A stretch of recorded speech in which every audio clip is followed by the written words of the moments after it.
Так, всім вітання. Прийшли мене там питання, чому може стукати ТНВД. Ford Mondeo МК4, Kuga. Що там у нас? 2.0 HDI Citroën, Peugeot.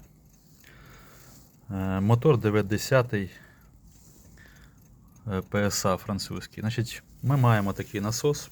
Ось його номер. Це відносить також до Делфовських. Це Siemens VDO.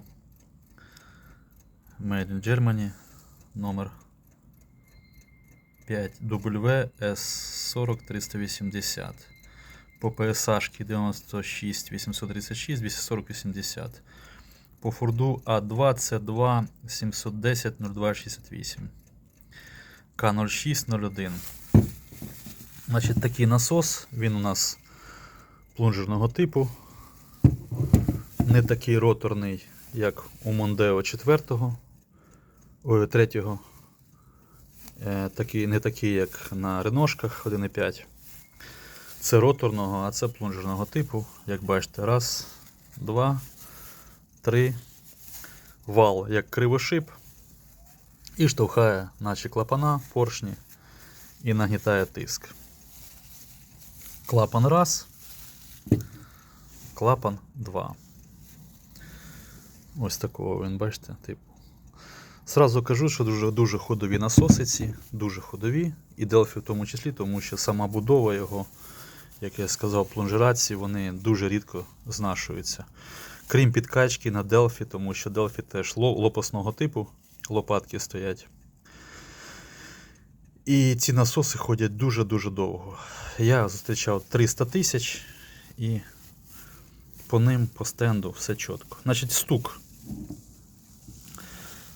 Узнаєте? Такий ж самий знос, як на підкачці на Mondeo 3. Бачите ось? Тепер дивимось тут, дивіться. От.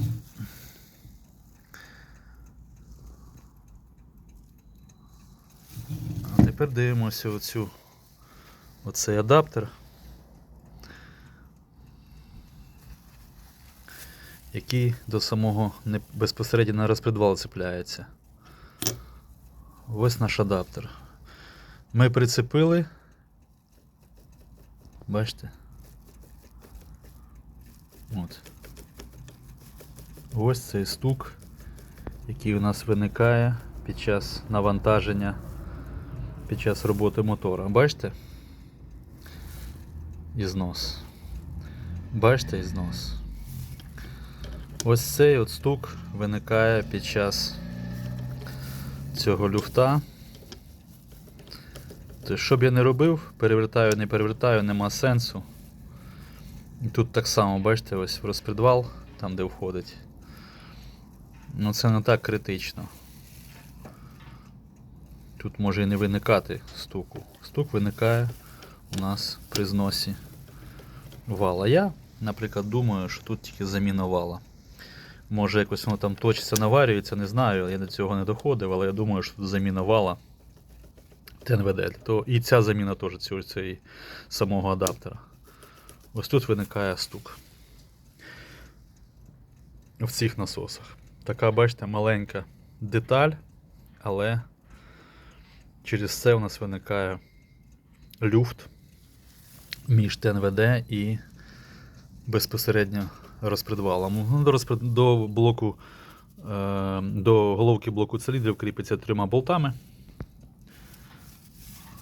Легко демонтується по зрівнянню з Mondeo 3. Тому що тут теж 3, але там є трошки проблема. Проблемніше ці знімати, чим ці. Це дуже просто, там година часу і... Ну, хто знає, звісно, ці знімаю. Я теж демонтую їх не дуже довго, але ці насоси набагато практичніше, можна сказати. Ставляться і знімаються з мотору. Ось цей штук, хто мені писав, виникає в цьому місці. Що б я не робив, перевертав, не перевертав. Тут ще більше, бачите, оці, коли оця вироботка з цією вироботкою, ще більше стук. Бачите? Тут, якщо перевернемо, трошки менше, але все одно він присутні. На проворот, бачите, от. Ще раз перевертаю. Ще більше, бачите? Люфтить ще більше. От в цьому місці от така от лажа є під цим насосом. В принципі, всім добра.